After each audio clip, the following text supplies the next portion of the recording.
Mesdames, Messieurs, bonjour, très heureux de vous retrouver comme chaque mardi à partir de Constantine avec un programme bien assez varié. On va essayer de parler bien sûr du patrimoine national, il est quand même assez riche et assez divers et pour nous en parler, nous avons deux invités. Le mois du patrimoine a commencé le 18 avril et ça va continuer jusqu'au 18 mai, donc tout un mois dédié au patrimoine.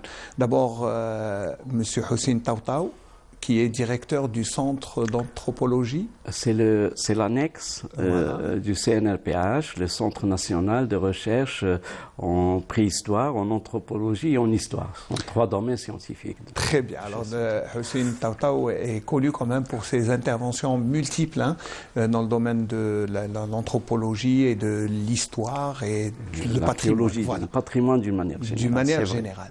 Alors, à ses côtés, Myriam Sgheri. Bonjour. Bonjour, ça va? Ça va, ça va, que la moutitrée.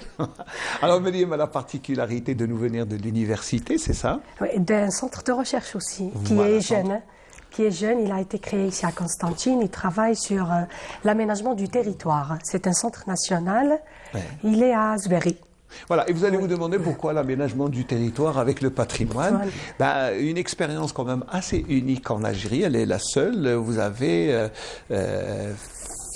testé une opération de numérisation. Je pense aussi que c'est la première opération de numérisation dans le secteur de la culture, vu que c'est la politique nationale, la numérisation. Et on a développé la première visite virtuelle réalisé selon les normes internationales du palais Ahmed Bey. Voilà, donc c'est quand même une expérience assez intéressante. Oui. Donc, on va commencer par Hussein. Alors, un mois du patrimoine en Algérie, est-ce que c'est suffisant pour, bien sûr, mettre en valeur tout ce que nous avons comme richesse patrimoniale? C'est un avis personnel. Oui. Je pense qu'il est largement suffisant. Mais le problème, où est-ce qu'il se situe? C'est dans la préparation. Parce qu'on a pris l'habitude de faire tout à la hâte, la précipitation. Et ça, c'est très mauvais. Ça ne donne pas le temps nécessaire pour vous préparer ce mois du patrimoine. Quoique, on a acquis une certaine expérience. Une grande expérience même. Une très grande expérience. Donc on a pris l'habitude de travailler selon cet ordre. Et on fait de notre mieux. Voilà. Alors vous étiez présent à l'entame de ce mois, le 18 avril passé. C'était au Palais du Bey. Palais du Bey qui était devenu un musée. Voilà, il faut dire qu'il a le statut de musée. Et on commence toujours par une exposition, par essayer de mettre en valeur ce qu'on a. Mais est-ce que c'est suffisant? Parce que peut-être qu'il faudrait d'autres occasions aussi. Mais d'abord, il faut commencer à montrer. C'est ce que vous avez fait. Je pense que c'est un problème de programmation. D'accord. Voilà. Toujours est-il, c'est une bonne opportunité parce que c'est destiné au grand public. Oui. Et donc, c'est suffisant pour moi. Le grand public, il est là. Et le Palais du Bey, c'est un bon choix parce qu'il est très visité, que ce soit par les citoyens de la ville ou par tous les citoyens, même les étrangers. Surtout les étrangers. Ces derniers temps, on a remarqué quand même qu'il y a un intérêt particulier et un grand intérêt des touristes étrangers qui viennent spécialement pour le Palais du Bey. Oui, laissez-moi d'ouvrir une parenthèse. Avant, ce n'était pas comme ça. Mais grâce aux médias, qui jouent un très très grand rôle dans la promotion de ce qu'on a comme patrimoine ici dans la ville de Constantine. Et donc maintenant on assiste à un flux très important, que ce soit des gens du pays ou de ceux qui viennent de l'étranger. Voilà, quoique il y a toujours des insuffisances. Vous savez, nous les Algériens, nous sommes toujours insatisfaits parce qu'on voit grand. C'est bien de voir grand. Oui, c'est normal. Mais je pense aussi que, parce que durant le corona, il y a eu beaucoup de techniques qui ont été développées. Je pense que, là, on va s'adresser à Myriam Sgheri. Ce que vous avez fait, c'est, je crois, le besoin qui a fait ça, parce que des gens ne pouvaient pas se rendre physiquement au Palais du Bey. Donc, vous avez pensé à numériser. Et à faire une visite virtuelle, parce que l'UNESCO, en 2022, elle a fait des statistiques sur les visites virtuelles des musées et des grands sites archéologiques. J'ai tenté de me rejoindre sur ça, et l'Algérie ne figure pas dans la liste. C'est pour ça qu'on a pensé à développer une visite virtuelle pour promouvoir aussi les territoires, pour rendre ce palais visible, pour rendre notre patrimoine visible.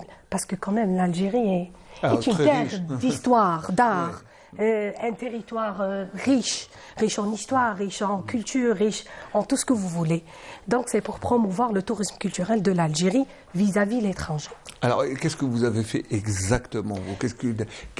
Quand on dit numérisation d'une visite virtuelle, ça consiste en quoi exactement? Il y a deux opérations. Il y a l'opération de la numérisation qui sert à archiver le palais d'une façon numérique.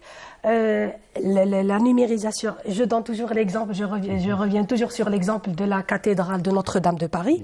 Elle a été numérisée en 2012 et quand elle a pris feu en 2018, je pense, ils ont récupéré les documents archivés, ils ont pu la restaurer. Donc nous, on a fait ce genre de travail. Et aussi la numérisation, c'est avoir une réplique numérique du palais. Ça veut dire que, voilà, il faut expliquer simplement, c'est que vous allez photographier tout ce qu'il y a, tout le palais en point. Oui, c'est un relevé en X, Y, Z, avec un scanner très performant, c'est le scanner 3D, c'est le BLK, c'est un scanner qu'on utilise dans les sites archéologiques et dans les monuments historiques. Ça, c'est une opération, c'est une intervention et ça nous permettra aussi de faire la gestion. La gestion, par exemple, si on veut faire une réhabilitation dans tel endroit du palais, on peut la faire sur ordinateur avant de l'entamer sur terrain. Ça nous coûte moins cher et ça nous pose moins de dégâts. Et surtout, ça permet de remettre dans le son contexte ce patrimoine. Parce qu'il faut dire que cette technique a permis de faire des visites virtuelles dans le temps. Voilà, dans plusieurs sites archéologiques qui datent de plusieurs siècles, on a pu faire des reconstitutions en images, en 3D de ce genre. Il y a le travail de la numérisation et après on a dit il faut aussi faire la promotion du patrimoine de l'Algérie, des territoires de l'Algérie. Donc on a pensé à une visite virtuelle. On a fait des visites virtuelles auparavant en Algérie. Il y a l'exemple de Sétif, il y a l'exemple d'Oran, mais notre visite, elle a été faite déjà selon les normes, elle a été faite par un logiciel qu'on fait d'habitude les visites avec, comme la visite virtuelle de Louvre, du Vatican, et c'est accessible. Il y a aussi de la documentation là-dessus. Quand on accède à la visite virtuelle, on voit un peu l'historique du palais, on voit des cartes postales, comment il était le palais d'antan. C'est ça qui caractérise. Elle est faite par une institution scientifique.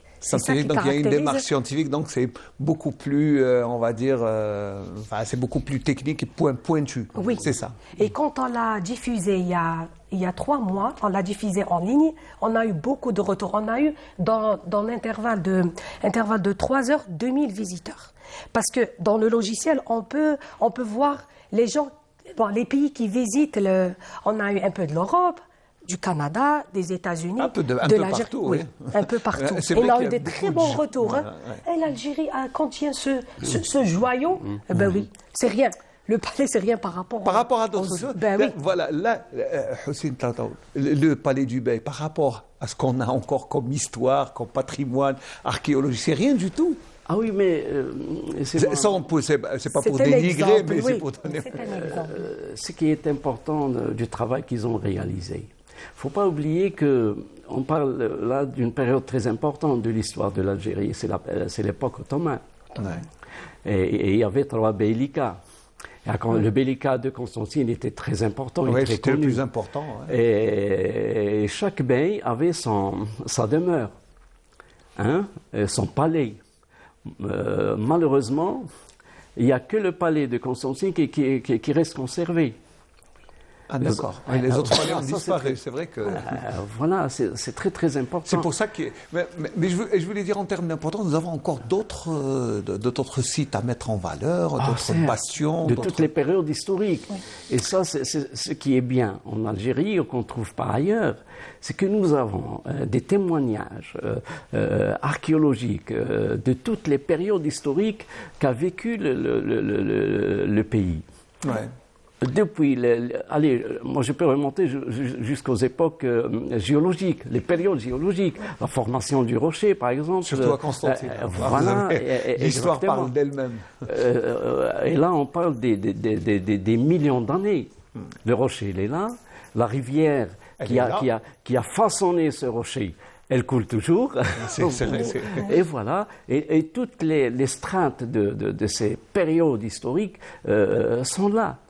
Et donc le travail qui vient que le CRAT a réalisé, ce n'est qu'un début. Ce n'est qu'un début. Et j'espère qu'ils vont continuer sur cette lancée. Parce que n'oubliez pas que maintenant, la numérisation en 3D des sites archéologiques et des monuments historiques, c'est une nouvelle tendance. Pourquoi? Parce qu'elle permet d'abord de préserver, de conserver ce patrimoine, et elle permet aussi de faire la promotion de ce patrimoine. Voilà, d'une pierre deux coups.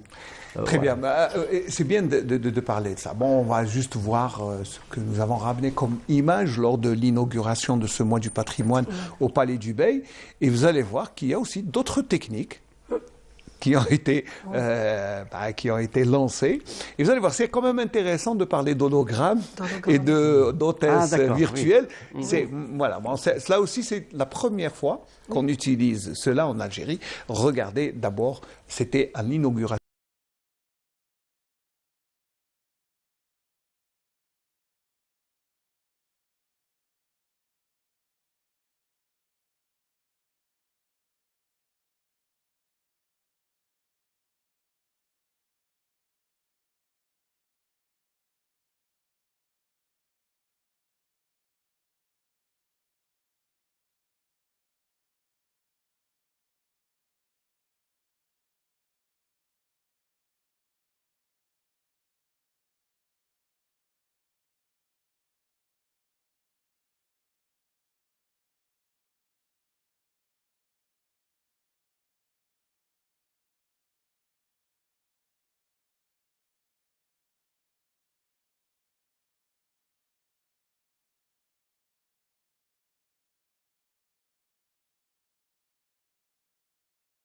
بمشاركة المؤسسات تحت الوصاية التابعة لوزارة الثقافة والفنون، إضافة إلى مشاركة لا من الحرفيين والحرفيات وجمعيات ودي ستارت اب لإدخال التكنولوجيا الحديثة في واستعمالها في قاعات العرض لخلق متحف تفاعلي، وستكون تجربة الأولى للمتحف الذكي اللي رانا قاعدين نخدموا عليها، المتحف الذكي الأولى بالجزائر، من خلال استحداث بعض التقنيات الحديثة كالأوتيس أولوغرام التي تعرض لأول مرة من هنا من المتحف العمومي الوطني للفنون والتعابير الثقافية قصر الحاج أحمد بي بقسنطينة.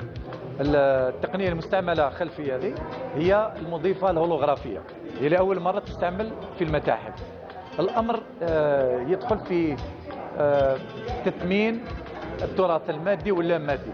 في هذه الحالة التراث اللا مادي، فمثلا نستطيع بهذه أن نستطيع القول إعادة إحياء شخص تاريخي مثلا أحمد باي الذي سيشرح حياته أو أمور مفصلية في الحياة تاعو.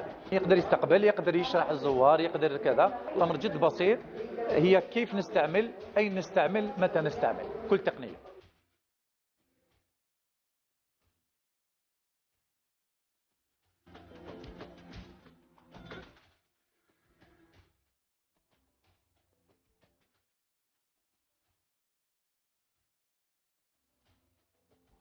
سعيدة بوجودي اليوم في افتتاح اليوم الأول من شهر الموروث الثقافي الجزائري.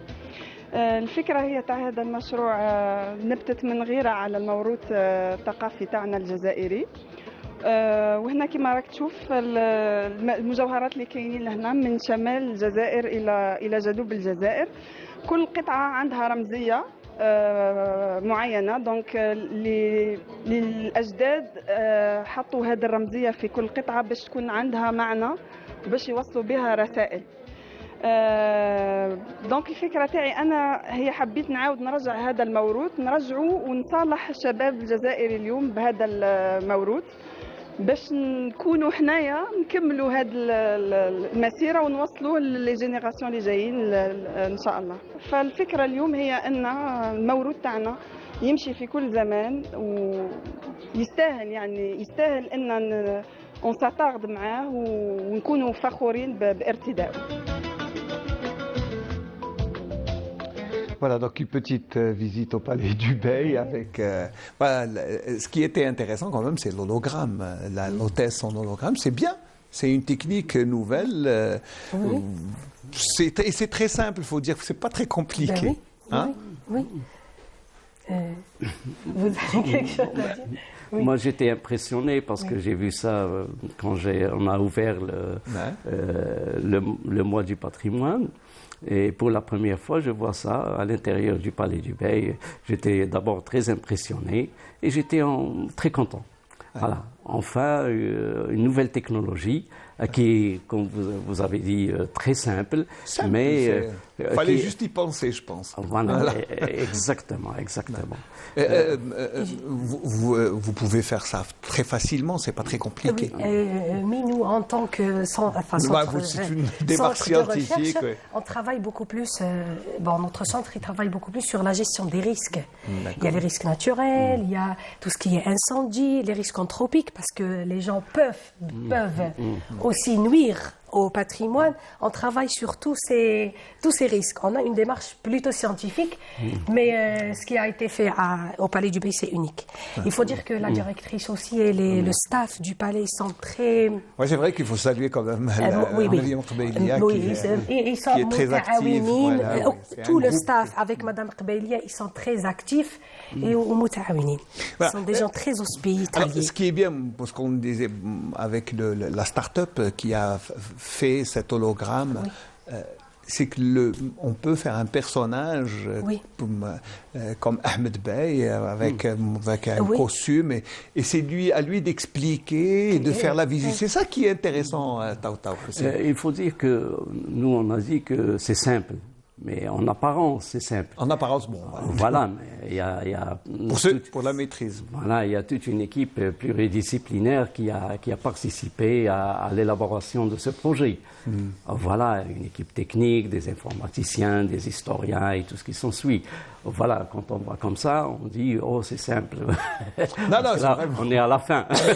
c'est la finalisation du projet. Tant mieux, c'est simple. On aimerait bien que les gens disent « C'est simple ». Mais non, mais ce que je voulais dire, c'est que ce qu'on m'a expliqué, c'est que quand on rentre là-bas, par exemple dans le derb du Bey, le Bey peut virtuellement vous accueillir, vous expliquer ce qu'il faisait. C'est ça qui est intéressant. Donc, dans un palais comme ça, on va dire que c'est bien. Ouais. Voilà, il ne faut pas que les gens imaginent que c'est le Bey qui parle. Oui, bien sûr. C'est pas lui. Derrière, il y a tout un travail qui a été fait, qui a été préparé pour qu'on arrive à ce résultat-là. Alors, pour revenir à l'expérience quand même qui est aussi unique en Algérie, pourquoi vous avez choisi le Palais du Bey, mais est-ce que vous avez d'autres objectifs pour... Oui, normalement, dans quelques temps, on va... comme c'est un centre national, on a travaillé aussi... Monsieur Tata, il a vu le travail. On a travaillé aussi sur le Medrassen, le tombeau de Medrassen. Oui. Tombeau de Medrassen, on est allé un petit peu loin. On a essayé de restituer virtuellement. On a essayé de l'imaginer comment il était à l'intérieur. Et ce travail n'a pas été divulgué. Et on a essayé de l'imaginer comment il était à l'intérieur. On peut le visiter à l'intérieur. Parce qu'il est inaccessible actuellement, le Medrassen. On ne peut pas accéder à l'intérieur. On revient sur Constantine, on va travailler sur pas mal de monuments. On va essayer toujours de numériser et de faire les visites virtuelles. Et Constantine, c'est le premier pas, mais comme c'est un centre national, on va essayer de travailler sur tout le territoire national. Pour notre patrimoine, que ce soit préhistorique, que ce soit historique, que ce soit ottoman, toutes les époques. Donc on va dire aussi qu'on peut aller à Tidis pour refaire la vie. Ben oui. C'est ça, hein? Oui, oui. Hussein Taouta, vous qui avez une grande idée quand même sur tout ce que nous avons comme patrimoine dans la région. Ah oui, parce que là, il faut penser à une chose, qu'il y a des sites qui sont vraiment rares et qui retracent pratiquement toutes les périodes historiques de l'Algérie. Oui. Et ces genres de sites sont très rares. Et en plus, ils sont vulnérables. Donc, je pense aujourd'hui, il y a une urgence de reprendre les sites et de travailler dans le sens de la conservation et la préservation de ce site en utilisant toutes ces technologies qui sont à la portée maintenant de tout le monde. Voilà, je pense que plus tard et dans le proche avenir, on va travailler sur ces projets-là, reprendre la ville de Tidis et essayer de la numériser en 3D. Tidis, mais il y a aussi Timgad, il y a aussi Jmila, il y a plein de... Parce que maintenant, il y a des choix... C'est les plus connus, hein, mais il y en a d'autres. Oui, il y a des choix à faire. Par quoi il faut commencer? Moi, je pense qu'il faut commencer par ces sites qui ont beaucoup plus d'importance par rapport à d'autres. Là où on trouve les témoignages pratiquement de toutes les périodes historiques, depuis le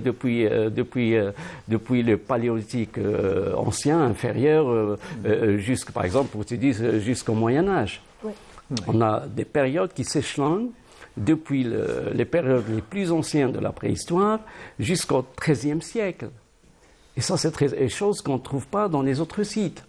Et donc, je pense personnellement qu'il faut commencer par ce type de site, parce que si on ne bouge pas aujourd'hui, il y a un risque comment dirais-je,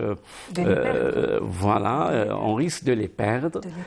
Et nous, dans notre domaine, on sait que si on perd ne serait-ce qu'une seule trace dans ces sites, c'est irréversible.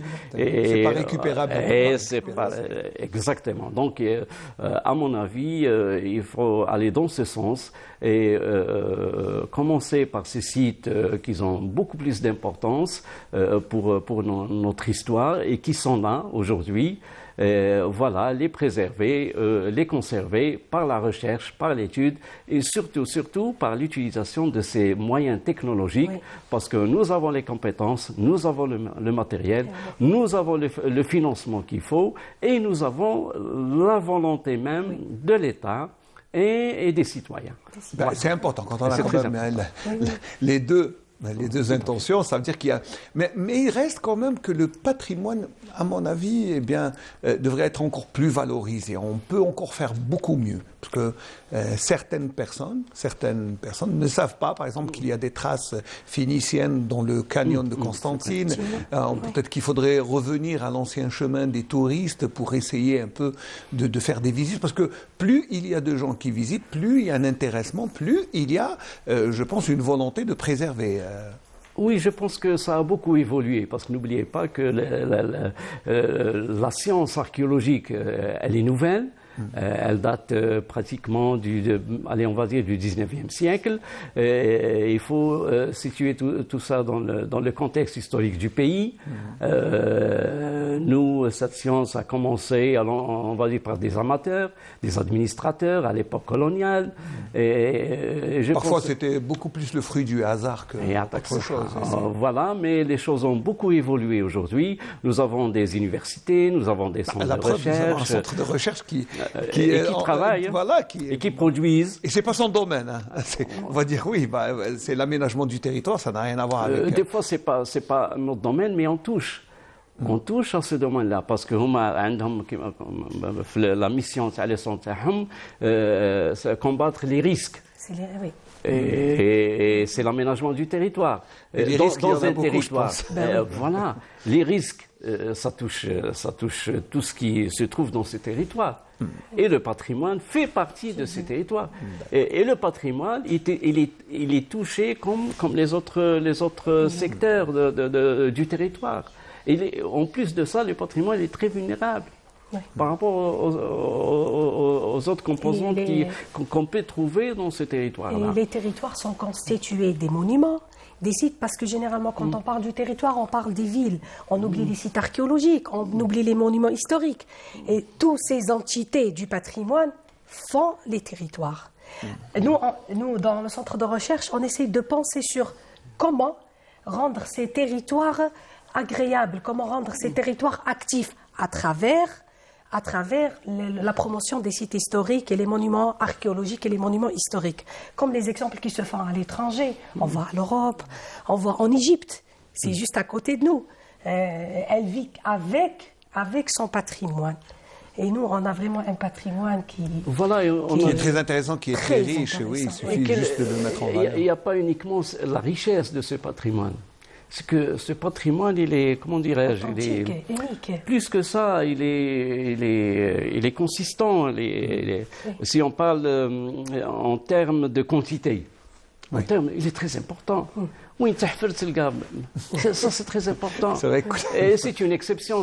En plus, nous avons de la chance ici en Algérie. Le patrimoine, il est partout. Il est partout. Et donc, on doit se comporter, c'est-à-dire en considérant tout ça. Il n'y a pas uniquement la richesse, il y a aussi la quantité. Alors, c'est ce qui complique la tâche en plus de ça. Voilà. Je veux dire que c'est compliqué, mais donc on dit un mois du patrimoine, c'est le mois de l'Algérie alors.